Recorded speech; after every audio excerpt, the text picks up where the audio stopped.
रसोई में खटपट की आवाज़ सुनकर ममता की नींद खुल गई। घड़ी देखा तो सुबह के 6 बजे बज रहे थे। उसने बिस्तर से उठने की कोशिश की पर उठ न पाई। विनय ने आंखें मूंदे ही कहा, कहाँ जा रही हो? रात भर तेज बुखार से तप रही थी और सुबह होते तुम्हें काम की चिंता होने लगी। मन्नत ने धीरे से जवाब दिया, माँ जी अकेले नाश्ता बना रही होंगी, उनसे इस उम्र में अब काम कहाँ होता है।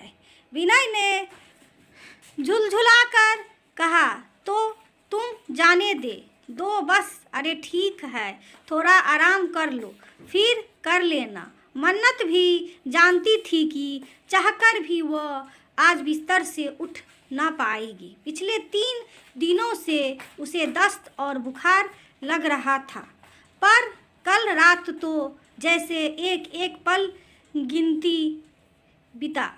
वह लाचार सी चुपचाप लेटी रही। शादी के बाद इन 8 वर्षों में शायद यह पहली बार था कि मन्नत इतने जोरों से बीमार पड़ी हो। कुछ देर की खटपट के बाद सब शांत हो गया, पर मन्नत मन ही मन पछता रही थी। शादी के बाद उसने घर की सारी जिम्मेदारियां अपने कंधों पर ले ली।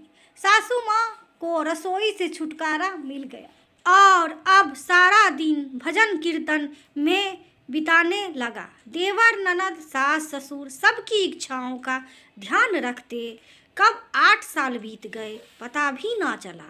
खैर, लड़की का यही तो संसार होता है, सबकी सेवा करना और प्रेम से ससुराल में रहना। ऑफिस जाते वक्त विनय ने माँ से कहा, माँ मन्नत की तबीयत काफ़ी खराब हो गई है, रात भर बुखार से तप रही थी। उसके कमरे में दवाइयाँ रखी है, कुछ खिला देना ताकि वह दवाइयाँ खा सके। माँ ने बड़ी बेरुखी से कहा, तो बहू को उसके मायके छोड़ आ और पूरी ठीक हो जाए तो लाना। इस पर विनय तुनक कर बोला, कैसी बातें कर रही हो माँ?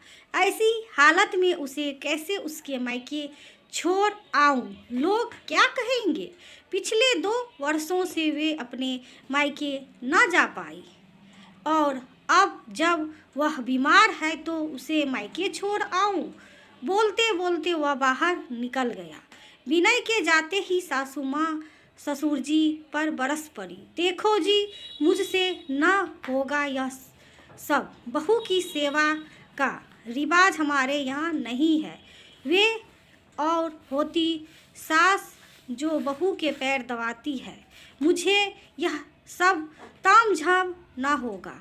ससुर जी सिर झुकाए सुनते रहे। सब सब सुन रही थी मन्नत, आंखों में आंसू लिए। इन 8 वर्षों में अपने कर्तव्य बड़ी निष्ठा से निभाती रही। वे एक दिन की भी छुट्टी ना ली। मुश्किल से 2 बार अपने मायके जा पाई थी और तीसरी बार तो स्टेशन से लौट आई थी क्योंकि उसकी बड़ी ननद अचानक से आ गई थी और एक दिन जब वे इतनी बीमार है तो बोझ बन गई है अपने ही घर पर। अपना घर, क्या सच में यह उसका अपना घर था?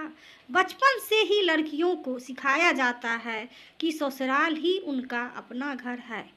पिता के घर के यहाँ तो वह पराया धन है और ससुराल में वे पराया घर से आई समझी जाती है। पूरी उम्र खुद को साबित करते बीत जाता है।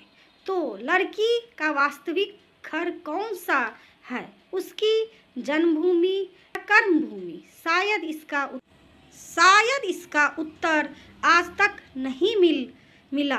दोस्तों, ये कहानी आप सभी को कैसे लगी? यदि अच्छी लगी हो तो लाइक सब्सक्राइब शेयर जरूर करें। वीडियो देखने के लिए आप सभी दोस्तों का धन्यवाद। थैंक यू दोस्तों।